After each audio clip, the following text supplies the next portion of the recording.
இந்த அழகான பீச்ல இவ்வளவு பெரிய இடத்துல இந்த பெஞ்ச் தனியாக இருக்கிறது.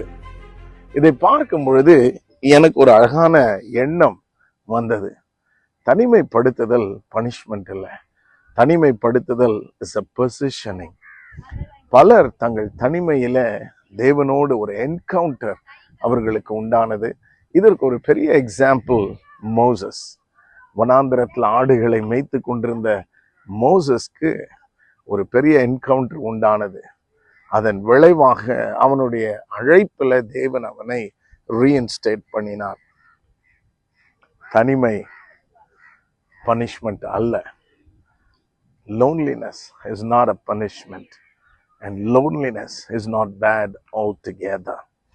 இன்றைக்கு ஒருவேளை தனிமையின் பாதையில நீங்கள் கடந்து போய் கொண்டிருப்பீங்கன்னு சொன்னா, I'm very sure God has a plan for you and God will meet you in that loneliness to change your destiny.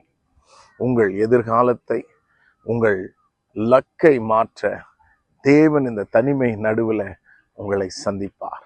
தகப்பனே, இதை பார்க்கிற ஒவ்வொருவருடைய வாழ்விலும் ஒரு அற்புதம் நிகழட்டும். இவர்கள் தனிமையை மாற்றும் தேவனுடைய திட்டத்தில் இவர்களை தூக்கி நிறுத்தும். மோசேக்கு செய்தது போல இவர்கள் ஒவ்வொருவருக்கும் செய்யும். ஆசீர்வதி இயேசு கிறிஸ்துவின் நாமத்தில் பிதாவே. ஆமென். God bless you.